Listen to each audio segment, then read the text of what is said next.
اچھا میرے لیے کوئی خبر نہیں ہے ویسے، میں آپس کی بات بتاؤں، وجہ یہ ہے کہ سرمایہ کار کون سا کوئی حکومتی منسٹر ہوتا ہے؟ سرمایہ کار کا کیا مطلب ہے؟ Business man. وہ تو دوڑ گیا، اور بہت سے نوجوان جو بارش بھی ہیں، بزرگ بھی ہیں، 8 سال سے لے کے 80 سال تک کے نوجوان جو ہیں، وہ انہوں نے اپنی خدمات پیش کرنا شروع کر دی ہیں کہ ساڑھے لائق کوئی خدمت دیتے دسو۔ لوگ دلوں پہ حکومت کرتے ہیں، انہوں نے فائلوں پہ حکومت انہوں نے کی۔ پلاٹوں پہ حکومت کی ہے۔ اچھا، حالانکہ یہ ڈاک کا زمانہ نہیں ہے، اس خبر میں یہ بھی لکھا ہے کہ ساتھ ساتھ وہ واٹس ایپ پر میسیجز بھی دیکھتے ہیں۔ آپ اتنا بھی نہ سمجھیں کہ ڈاک کے زمانے کے لیے، یعنی آپ خط نہیں لکھیں گے، واٹس ایپ میسج واٹس کریں ایپ گے۔ میسیج کریں گے۔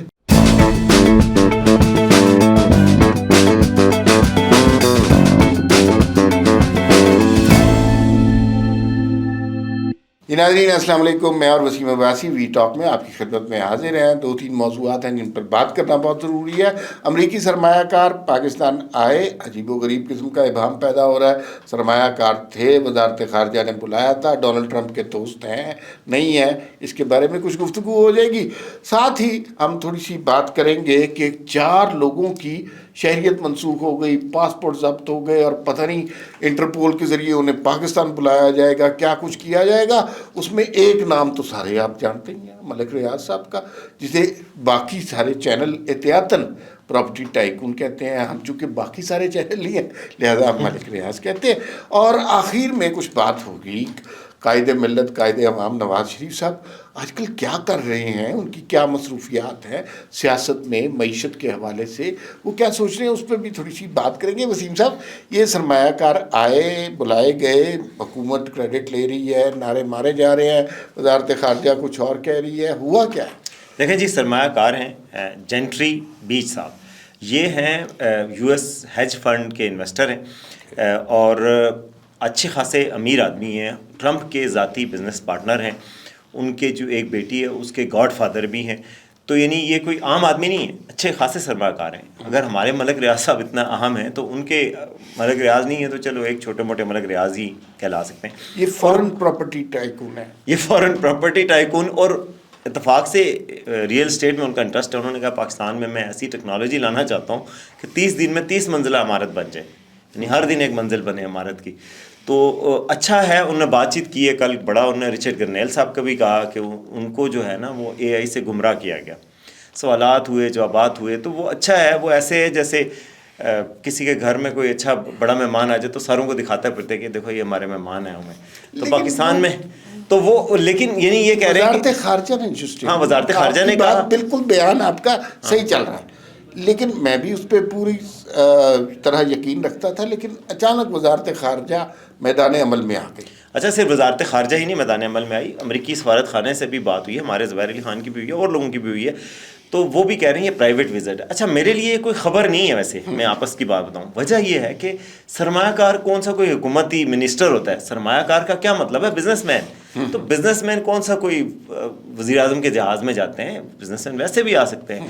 تو یہ بزنس مین تھا، اس کا دورہ ہے، اور ٹرمپ کا قریبی دوست ہے، اس بات سے کسی کو ڈینائل نہیں ہے۔ تو یہ بڑی بات ہے نا کہ گرنیل زیادہ بڑا رشتہ دار ہے کہ یہ ہے۔ بات یہ ہے کہ اس وقت حکومت اور اپوزیشن اپنی اپنی رشتہ داریاں نکال رہے ہیں ٹرمپ سے، تو اس میں حکومت نے یہ رشتہ داری نکالی ہے۔ تو ایک بات تو ٹھیک ہے کہ یہ پرائیویٹ وزٹ ہے، اس کا حکومت سے، وزارت خارجہ سے تعلق نہیں ہے، یہ امریکی حکومت سے تعلق نہیں ہے، لیکن ٹرمپ سے اس بندے کا تعلق ہے اور بندہ امیر ہے، تو یہی بات بڑی ہے۔ اس سے میرے خیال میں بنیادی نتیجہ یہ ہے کہ بہرحال یہ خوش آئند بات ہے، امریکن سرمایہ کاروں نے پاکستان کا دورہ کیا، اور ان کے امریکہ میں جو حکومتی سطح پہ بڑے اچھے تعلقات ہیں، اور وہ انفلوئنس کر سکتے ہیں پاکستان کے نیریٹو کو، جس طرح آپ نے بتایا کہ ڈونلڈ ٹرمپ کے ساتھ ان کے ذاتی مراسم بھی ہیں۔ تو ہم تو اسی طرح کے لوگ تلاش کر رہے ہیں کہ جو بہرحال ہمارے، جس طرح پی ٹی آئی بھی اسی طرح وہ اپنے لابسٹ تلاش کر رہی ہے۔ حکومت کا مقصد، البتہ پی ٹی آئی کا مقاصد تو یہ ہے نا کہ عمران خان جیل سے باہر آئے، وزیر اعظم بن جائے، اور سب کچھ حکومت کو باہر۔ پی ٹی آئی کا ایک مقصد یہ بھی ہے کہ کوئی بھی اچھا امریکی ادھر نہ آئے۔ ہاں، وہ ایک اور آ گئی ہے، وہ ایک، اور جو خاتون آئی ہیں کراچی سے، صرف پی ٹی آئی چاہتی ہے اس طرح کی خواتین آئیں اور پاکستانی نوجوانوں سے کہیں کہ وہ شادی اب کر کے دکھائیں۔ اچھا دیکھیں، لیکن وہ جو ہے نا عجیب و غریب قصہ ہے یار، وہ نہیں سمجھ آ رہا۔ وہ بے تحاشا لوگ، نوجوان نکل آئے ہیں کہ انہوں نے کہا کہ وہ تو بھاگ گیا ہے جو تھا، وہ گارڈن میں کراچی میں اپارٹمنٹ کے سامنے پارکنگ میں بیٹھ گئی۔ انہوں نے کیا نام، انجونا شاید ان کا نام ہے، انہوں نے کہا جی کہ میں تو اس سے شادی کروں گی۔ اب اس کے بعد معاملات خراب ہو رہے ہیں. اب وہ بندہ دوڑ گیا ہے, وہ کہتے ہیں جی کہ اس کے گھر والے دوڑ گئے ہیں, اپارٹمنٹ نہیں, اس نے امریکہ سے محبت کر کے اسے کہا کہ پاکستان آؤ. اس نے کہا اب تو شادی ہی ہوگی, یہاں پہ شادی ہوگی. اور پھر نہیں, وہ تو دوڑ گیا. اور بہت سے نوجوان جو بارش بھی ہیں, بزرگ بھی ہیں, 8 سال سے لے کے 80 سال تک کے نوجوان جو ہیں, وہ انہوں نے اپنی خدمات پیش کرنا شروع کر دی ہیں کہ ساڑھے لائق کوئی خدمت ہے تو دسو. تو یہ عجیب و غریب بنا ہوا ہے. لیکن یہ سوشل میڈیا اور ڈیجیٹل نیٹ ورکنگ کے, یعنی امریکہ سے 2 مہمان آئے, دونوں پہ تنازعات چل رہے ہیں. ہاں, اور دونوں کو رشتہ, دونوں کے ساتھ کوئی نہ کوئی رشتہ بنانا چاہ رہا ہے نا. حکومت بھی رشتہ بنانا چاہ رہی ہے, ادھر باقی لوگ بھی اپنی لائن میں لگے ہوئے. خیر, تھوڑا سا ذرا ایک اس خبر پہ آ جاتے ہیں کہ 4 لوگوں کی نیشنلٹی, بڑی ڈیولپمنٹ. ہاں, بڑی ڈیولپمنٹ ہے. اور ملک ریاض کی یہ تو بہت بڑی ڈیولپمنٹ ہے. اچھا, سن تو رہے تھے کریک ڈاؤن ہوگا یہ وہ, لیکن لوگوں کو یقین نہیں آ رہا تھا کہ ملک ریاض پہ کریک ڈاؤن ہوگا. یہ تو نہیں ہو سکتا. تو پھر اچانک کیسے ہوا؟ نہیں, بالکل یہ 190 ملین پاؤنڈ کے بھی اثرات ہیں. 190 ملین پاؤنڈ کیس میں باقاعدہ فیصلہ آیا ہے جی کہ ملک ریاض کو عمران خان صاحب نے فیور دی تھی اپنی حکومت میں, مس یوز آف پاور ہوا, نیب کے ریفرنس میں وہ اشتہاری تھے.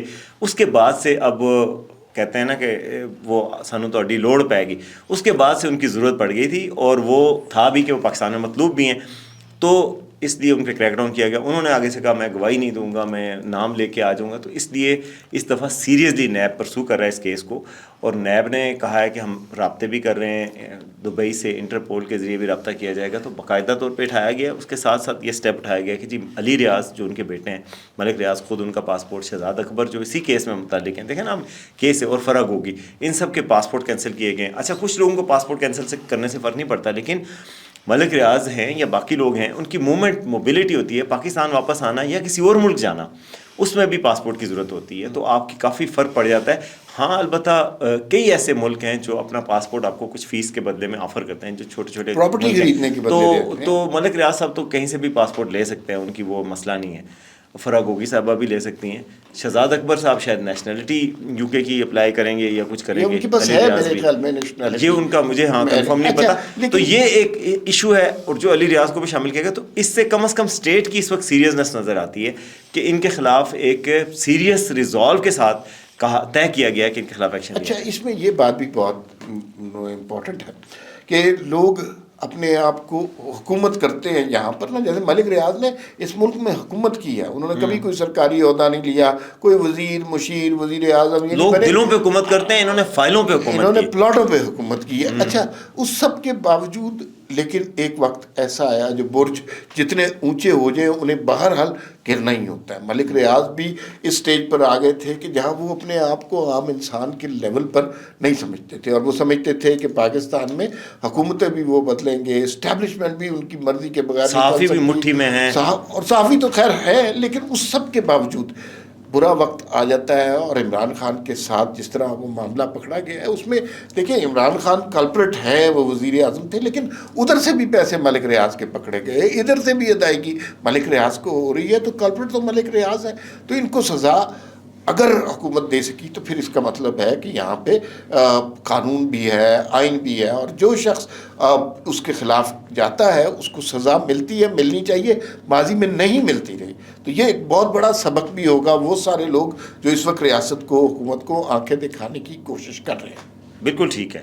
اور آخری موضوع ہمارا کیا تھا جی آج کا, کتنی ہم نے ملک ریاض کے حوالے سے بات کر لی, اور نواز شریف صاحب آج کل کیا کر رہے ہیں. تو یہ چیز تو میں آپ سے پوچھوں گا کہ نواز شریف صاحب جو ہیں وہ, ان کے بارے میں ہمارے عارف ملک صاحب نے سٹوری دی کہ وہ پرائم منسٹر سے میٹنگ بھی کر رہے ہیں, باقی بھی کر رہے ہیں, لیکن وہ کچھ مشغلے ایسے بھی اپناتے ہیں جو عام لوگ بھی کرتے ہیں. اس سے پہلے وہ ٹریکٹرز وغیرہ کی دیکھ بھال کا بھی دیکھ رہے تھے کہ ٹریکٹرز جو بھی خراب تھے وہ ٹھیک کروائے. جب بچے کی شادی تھی اپنے, تو اس شادی کے حوالے سے تیاریاں بھی انہوں نے بالکل مکمل کی. اب جو ہے وہ ڈاک کے حوالے سے دیکھتے ہیں اور ہر خط پڑھتے ہیں. تو اب میرا خیال ہے خطوط کا دانتا بن جائے گا, ہر خط پڑھتے ہیں اور خطوں کا جواب بھی دے رہے ہیں. تو آپ کو اگر خط لکھنا پڑے تو کیا خط میں لکھیں گے؟ میں لکھیں میاں صاحب تو گل نہیں ہوئی حال ہے. اچھا, میں بیسیکلی نا بات یہ ہے کہ نواز شریف صاحب ویسے تو لگ رہا ہے کہ مصروفیات سیاسی ترک کر چکے ہیں. عارف ملک صاحب نے جو خبر دی ہے اس میں 2-3 باتیں بہت امپورٹنٹ ہیں. کہ پہلی بات تو اس میں یہ ہے کہ وہ ہر ہفتے وزیر اعظم پاکستان کے ساتھ